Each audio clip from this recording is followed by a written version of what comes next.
मंगलम भगवान वीरो मंगलम गौतमो गणी मंगलम कुंद कुंदायो जैन धर्मोस्तु मंगलम सर्वमंगल मांगल्यम सर्वकल्याणकारकम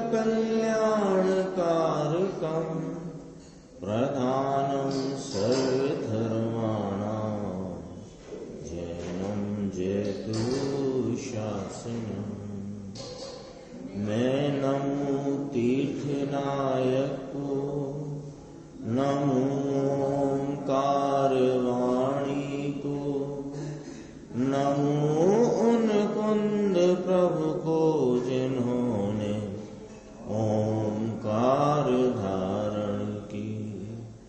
अहो उपकार जिनवर का कुंद का दिव्य वाणी का जिन कुंद धनी दाता उन कहान स्वामी का। रम्यूण जिनम वीरम अनंत वर्णान दंसन सहामं भोक्ष्यामि नियम सारम केवली शुद्ध केवली परिदम। नियम सार जी परमागम ग्रंथ के परम आलोचना अधिकार में 170 नंबर का कलश है, जो 111 गाथा के बाद 9 कलश आचार्य भगवान ने टीकाकार मनराज ने कहे, उसमें अंतिम है ये। इसका अपन ने कल पाठ किया था, गुरुदेव के व्याख्यान है, पेज नंबर 392। आलोचना का ये अधिकार चलता है, परम आलोचना, कि आत्मा को इस रीति से आलोचना, आलोचना यानी देखना, देखना यानी कि मानना, मानना यानी कि अनुभव।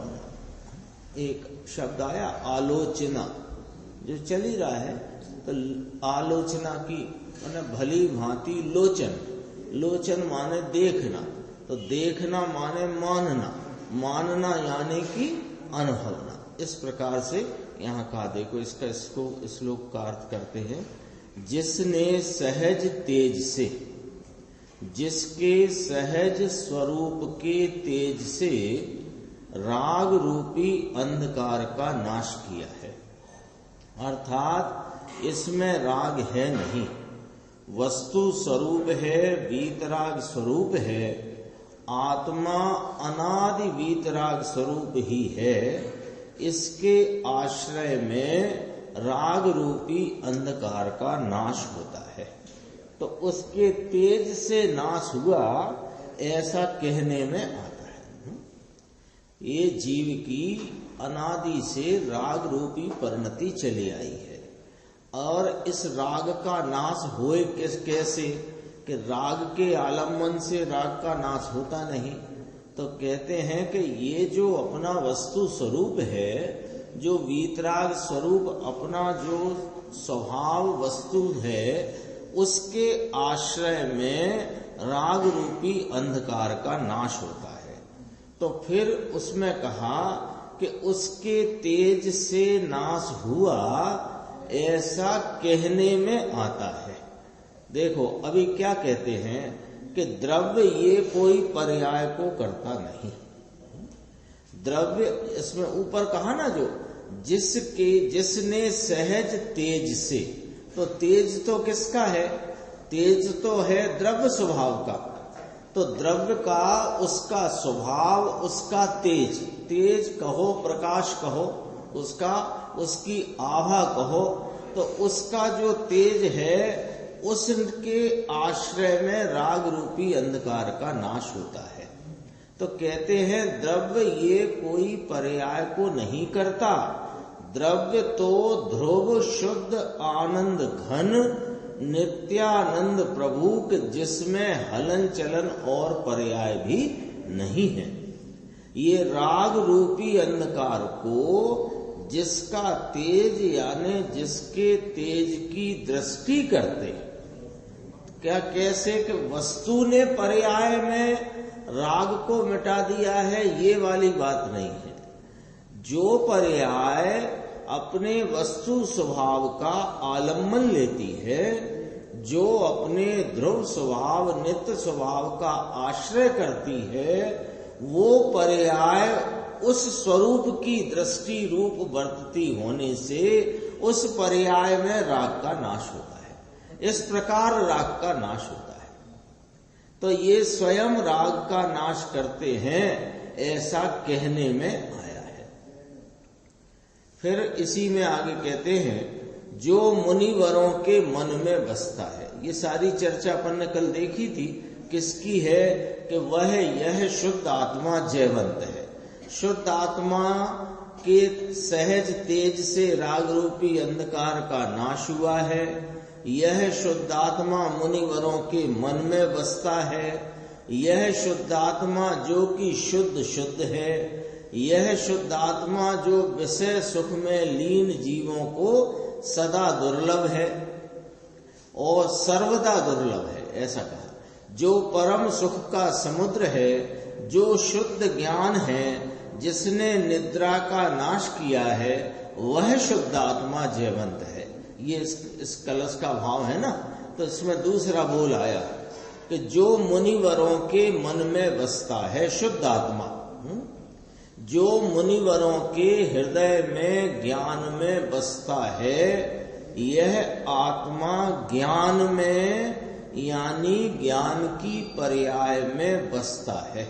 मुनिराजों की उपयोग दशा में ये आत्मा बसता है, क्योंकि मुनिराजों का उपयोग तो उस आत्मा में लगा हुआ है, इसलिए कहा है। इनकी पर्याय में यानी मुनिराज हैं, उनकी पर्याय में राग अथवा के व्यवहार ये मुनिवरों की पर्याय में नहीं बसता है। छठवें गुणस्थान के योग का जो 5 महाव्रत 5 समिति गुप्ती के पालन संबंधी जो राग है, वो कहते मुनिवरों में की पर्याय में नहीं बसता है। मुनिवरों की पर्याय में कौन बसता है कि मुनिवरों की पर्याय में तो यह शुद्ध आत्मा बसता है। तो कहा कि वो 6वें गुणस्थान में जब वर्तते हैं मुनिराज, तो राग आता है कि राग में आता है, उनमें नहीं आता और उनकी पर्याय में नहीं आता। ऐसा यहाँ कहना चाहते हैं। देखो, मन में यानी कि जो मुनिवर के ज्ञान में बसता है। अगला बोल लिया, जो शुद्ध है, वस्तु से शुद्ध है, गुण से शुद्ध है, द्रव्य से शुद्ध है, गुण से शुद्ध है, भाव स्वभाव से शुद्ध है और स्वभाववान वह शुद्ध है और स्वभाव से भी शुद्ध है। 2 शुद्ध आए ना, 2 बार कहा मुनिराज ने, वह शुद्ध है। तो शुद्ध है का अर्थ क्या निकला 2 बार में कि द्रव्य से शुद्ध है, गुण से शुद्ध है, पर्याय से शुद्ध कहो तो कारण शुद्ध पर्याय लेना। अभी सीढ़ी में आया था, सीढ़ी में भी आया ना, शुद्ध चैतन्य धातु निज रस की अतिशयता, 138वां कलश।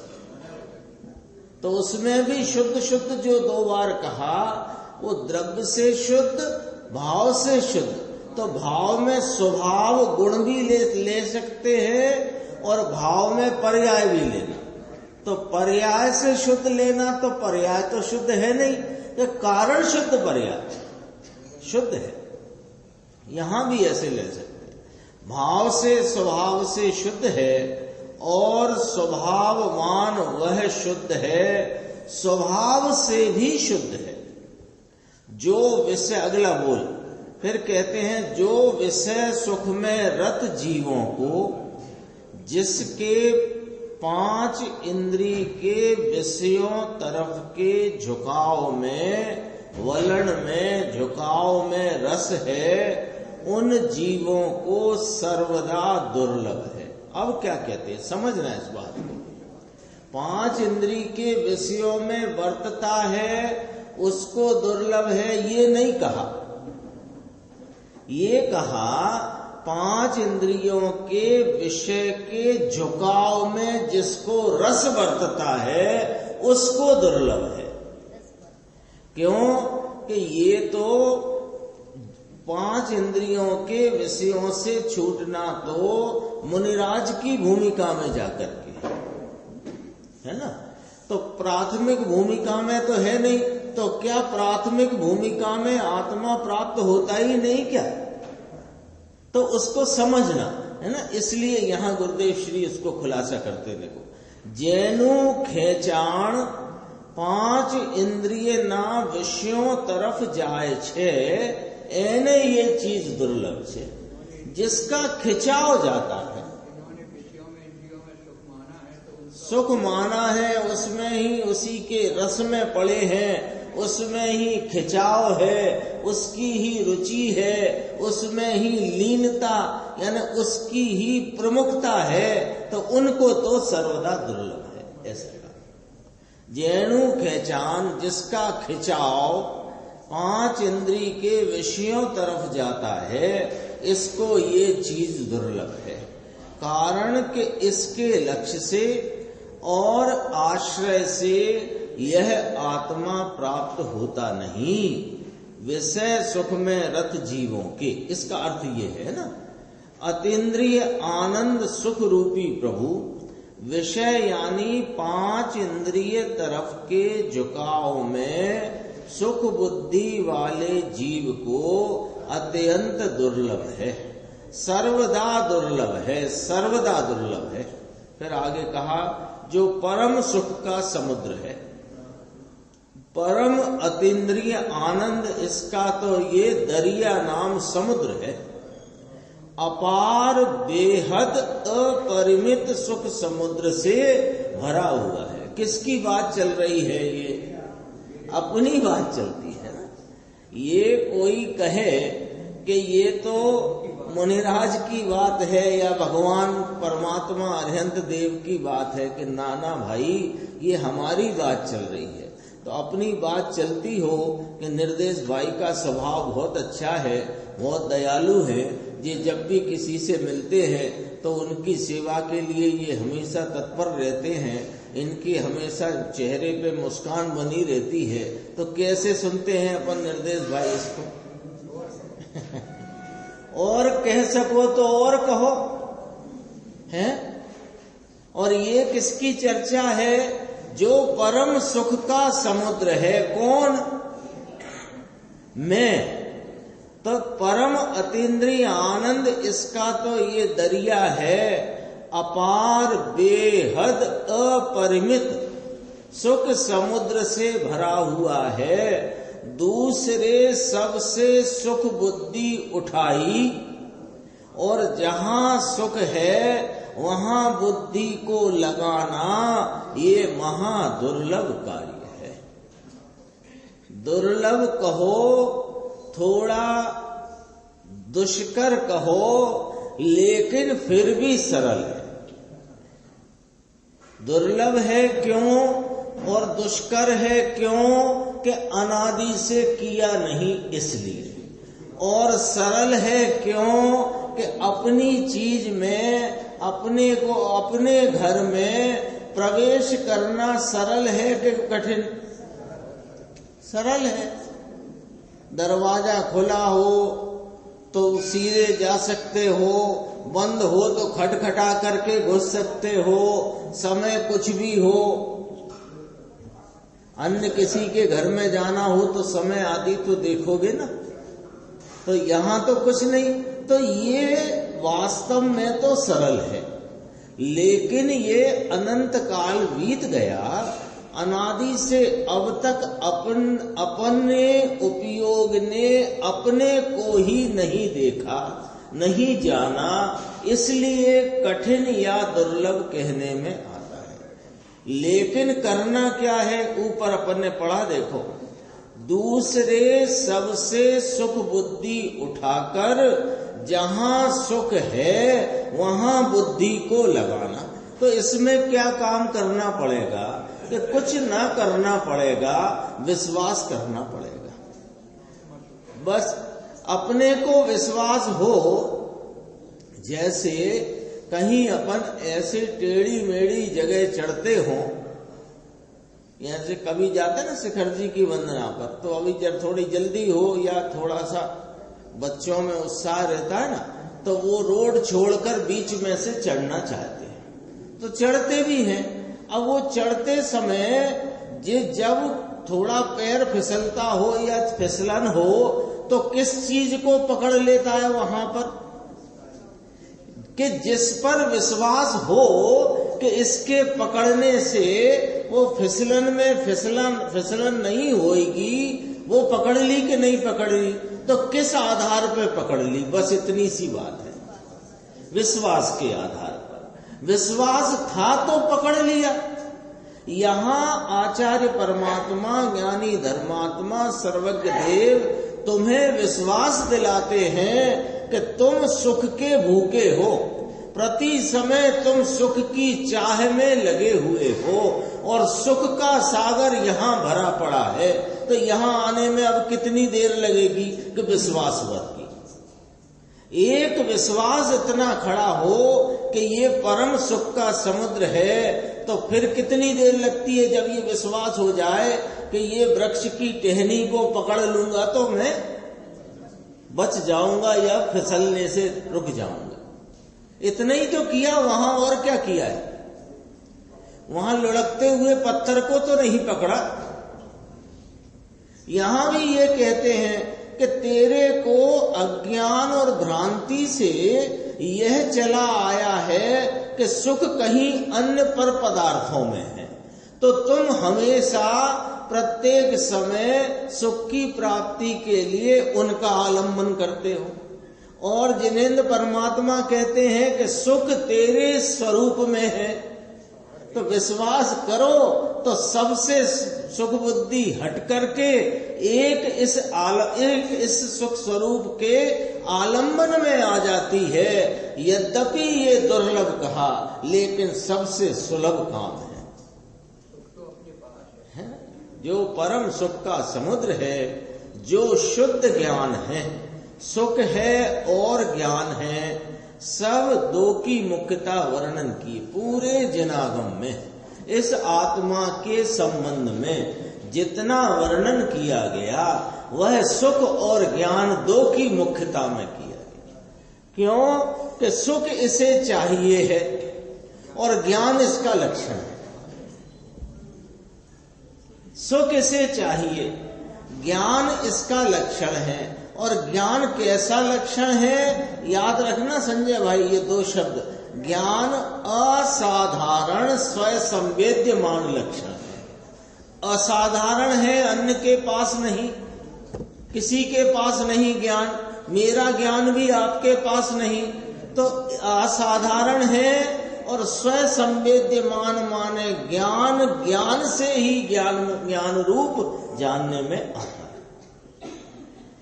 है। शुद्ध ज्ञान शब्द से जिसमें राग तो नहीं किंतु पर्याय भी नहीं, ऐसा शुद्ध ज्ञान पिंड प्रभु है। अब एक बोल आया कि जिसने निंद्रा का नाश किया है। अरे स्वरूप का भान हुए निद्रा उड़ गई, मोह नींद थी ना, मोह नींद भ्रांति इसको छाई थी अनादि से। क्या भ्रांति? कि ये शरीर आदि मैं हूं, ये तो मोटी बात।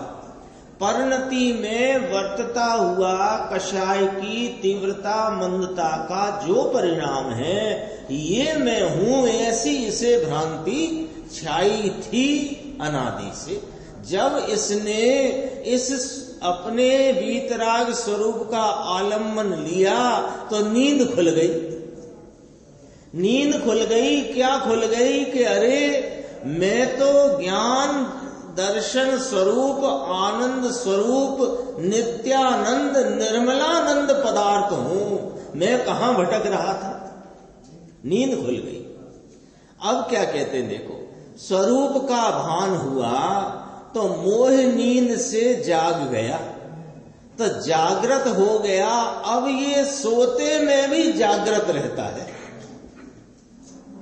यानी जो शरीर की सोती हुई अवस्था दिखती है उसमें भी ये जागृत है।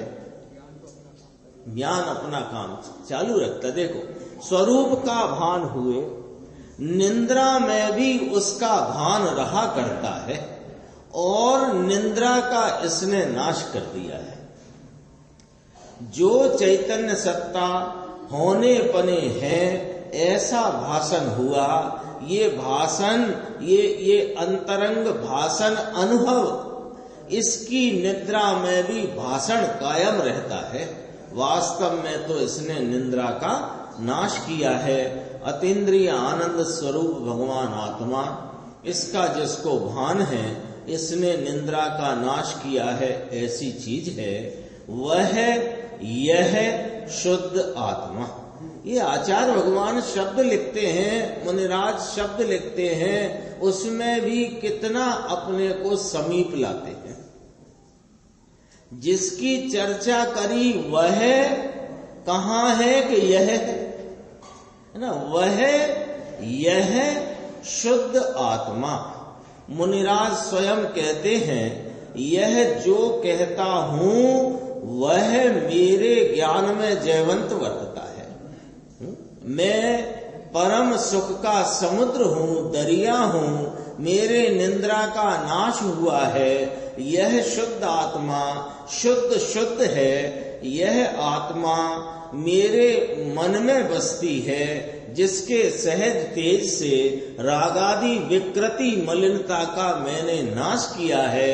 वह आत्मा मेरे हृदय में जयवंत है, मेरे ज्ञान में जयवंत है। देखो, हाँ, ये इसमें यही लिया। देखो नीचे मुनिराज स्वयं कहते हैं, यह जो कहता हूँ वह मेरे ज्ञान में जयवंत वर्तता है।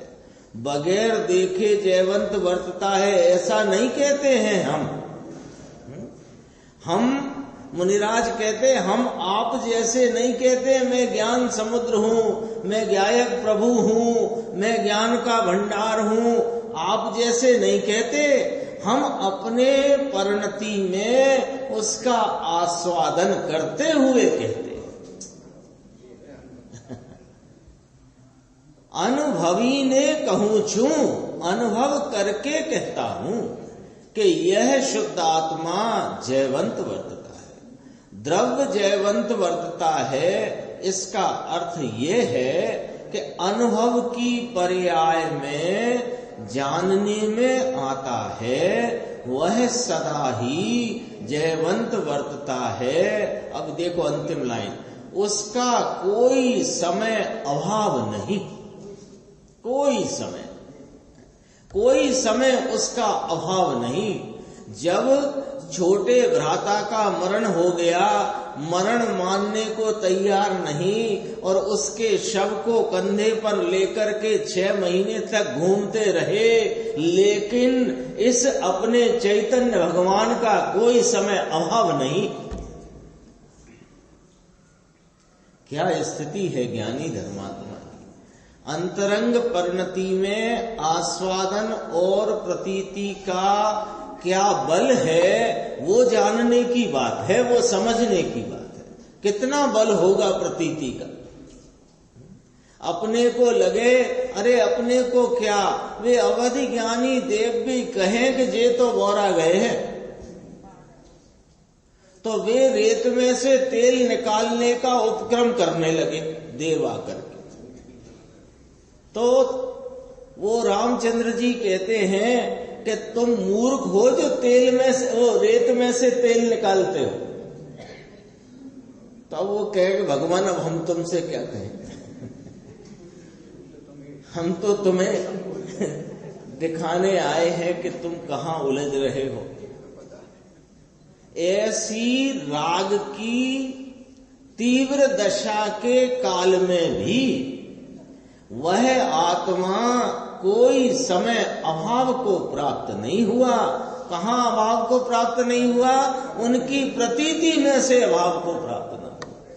वैसे तो वस्तु क्यों अभाव को प्राप्त हो सबके, इसमें कोई समय हीनता, कमी और विकार नहीं। सदा ही शुद्ध ज्ञान निंद्रा का शुद्ध ज्ञान ने निंद्रा का नाश करके वह शुद्ध ज्ञान जयवंत वर्तता है। ये 170 कलश 9 कलश थे जिसमें शुद्ध आत्मा की महिमा मुनिराज पद्म ब्रह्म मलधारी देव ने कही। अब 112 नंबर की गाथा जो इस अधिकार की अंतिम गाथा है, इसके बाद भी 9 कलश कहेंगे। महिमा 112 कलश का पाठ, 112 गाथा इसका पाठ करते हैं। मद माण माहे लोहे विभज्य जय भावोदुभाव शुद्धि परिकहियम भबाणम लोया लोयपदर्शिहिम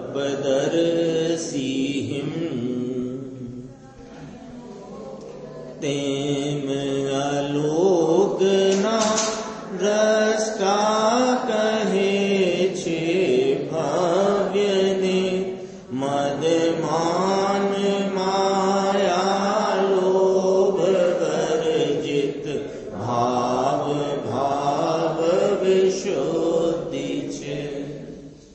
आलोचना के 4 भेद कहे थे परम आलोचना अधिकार में। पहला भेद कहा आलोचना, दूसरा भेद कहा आलुंछन, तीसरा भेद कहा अविकृतिकरण और चौथा भेद कहा भाव शुद्धि। तो ये भाव शुद्धि की व्याख्या इस 112 नंबर की गाथा में कहते हैं।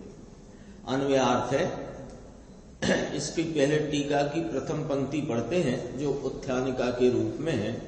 यह भाव शुद्धि नामक परम आलोचना के स्वरूप के प्रतिपादन द्वारा शुद्ध निश्चय आलोचना अधिकार के उपसंहार का कथन है।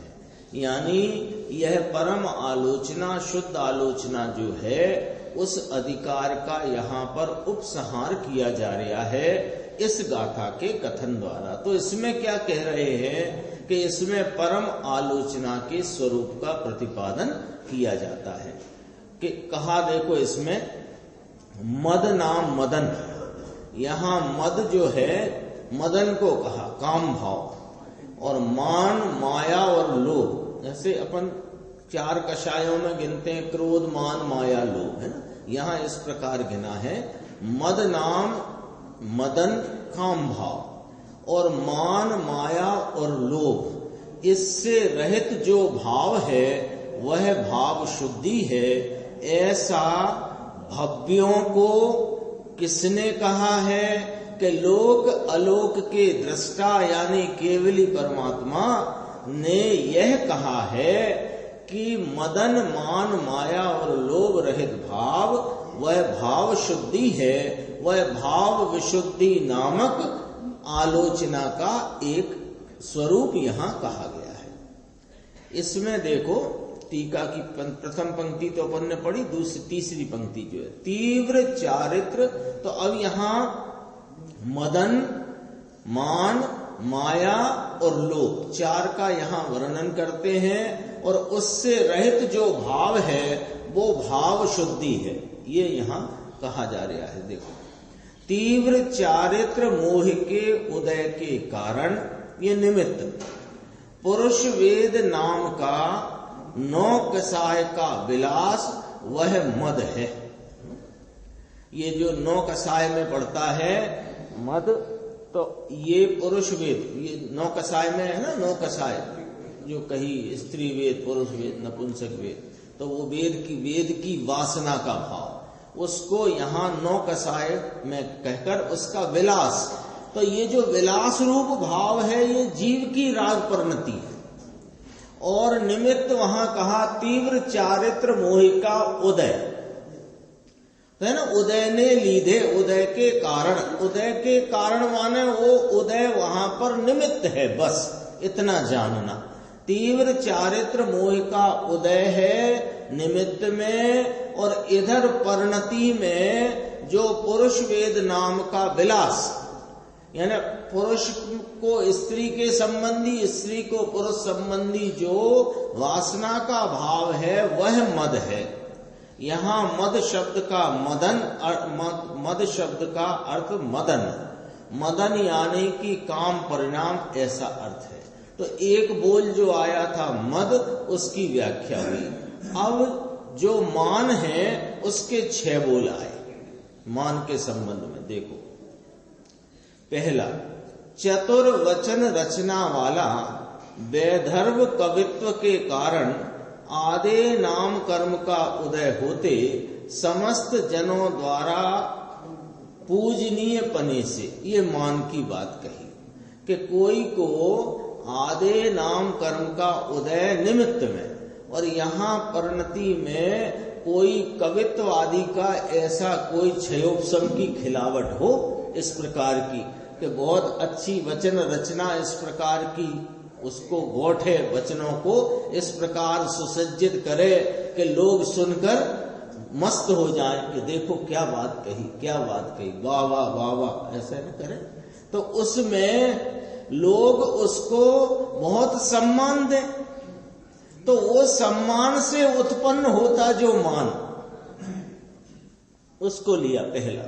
दूसरा, माता पिता संबंधी कुल जाति की विशुद्धि से, हम ऊंचे कुल के हैं, हम कोई ऐसे वैसे नहीं हैं, क्षत्रिय हैं, फलाना है, हम राजाओं के कुल के हैं, हमारे बाप दादा फलाने राजा साहब के दीवानजी थे, फलाने थे, ढीमके थे, जमींदार थे, अथवा हम बड़े जैन कुल के हैं, सिद्धों के कुल के हैं, आदि इत्यादि, ये सब मान में गई बात। हाँ, तीसरी बात, प्रधान ब्रह्मचर्य व्रत द्वारा उपार्जित लक्ष्य कोटि सुभट समान निरूपम बल से कदाचित इस प्रकार अपने को संयमित रखता हुआ और बलशाली हुआ, तो बलिष्ठ है, तो बलिष्ठ हुआ है तो बल इतना है कि अभी ये यूं कर दूं और ऐसा कर दूं और ऐसा कर दूं, इसका मान, ये बल मद में गया। फिर कहा दानादि शुभ कर्म द्वारा उपार्जित संपत्ति की वृद्धि के विलास से, पहले पूर्व में दान आदि किए, उसके उदय रूपता में अभी कोई धन संपत्ति का विशेष संयोग बन गया, अरबों खरबों की ताम झाम इकट्ठी हो गई, तो उसका अंतरंग में मान है धनमत, उसको लिया। फिर कहा बुद्धि, तप, विक्रिया, औषध, रस, बल और अक्षीण, ये 7 रिद्धियों से, ये रिद्धि कभी प्रकट हो गई, इनका मान हाँ हो जाती है। बुद्धि का, हमारी बुद्धि तीक्ष्ण है, कैसी बुद्धि है कि तुम हमसे 60 प्रश्न, 100 प्रश्न, 50 प्रश्न एक साथ करो, हम क्रम से उसका जवाब दे देंगे, ऐसी बुद्धि है हमारी। ये इस प्रकार की रिद्धि हो जाए। तप की कि ऐसा ऐसा तप करे, 6 महीने तक निर्जरा, जल भी नहीं, कुछ भी नहीं, 6 महीने तक का उपवास, उसका मद हो जाए। विक्रिया ऐसी है, तुम कहो तो अभियाल हम यहाँ 1.5 फुटा बन जाए, तुम कहो तो अभी पूरे को ऐसा कर दे, अनेक प्रकार की विक्रिया। औषध ऐसी कि थूक लगा दें तो ठीक हो जाए, इसका बल, इसका मान, अभिमान। रस का भी लिया था, हाँ रस वाला बन जाए, बहुत ऐसा लिया उसमें। और हाँ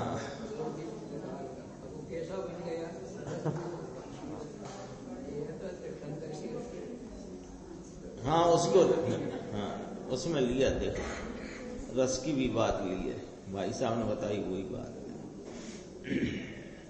रस का बल होए, हाँ इसमें देखो गुरुदेव श्री ने कहा हम ऐसा ऊंचा रस खा सकते हैं जिसको अच्छे अच्छे पचा सकते नहीं। चक्रवर्ती हो ना, तो चक्रवर्ती के वो 1000 गाय का दूध, फिर 1 गाय पी, 100 गाय पिए, 100 का 1 पिए, फिर वो ऐसा ऐसा करके वो ऐसा दूध इतना गरिष्ठ कि कोई पचा नहीं सके। उसमें आता भी है चक्रवर्ती का 1 कवल कितनी, हाँ कोई सेना ना पचा सके उनकी, ऐसी ऐसी बात। हीरा माणिक की भस्म खा सकता हूं, उसे पचा सकता हूं, इसका अभिमान। इसका अभिमान, ये वाली बात चल रही है। देखो हाँ, वो बल की अलग रिद्धि है, बल की आगे कही। बल भी ऐसा, तो उसमें गुरुदेव श्री ने लिया कि जैसे भगवान नेमिनाथ के दरबार में चलती थी, इनका बल इतना, श्री कृष्ण का इतना, बलदेव का इतना, तो नेमिनाथ ने कहा कि लो जी साहब पैर रखा है, इसे खींच के बता दो। तो वो बल का, वो उनको कोई मद नहीं, और ऐसा बल का अभिमान होना ये। फिर अक्षीण रिद्धि हो जाती है एक, कि वो कुछ खत्म ही नहीं होता, बस उससे वो क्षीण नहीं हो, ऐसा कुछ भोजन सामग्री हो, कोई चीज हो, कोई संपत्ति हो, वो खत्म नहीं होती ऐसा।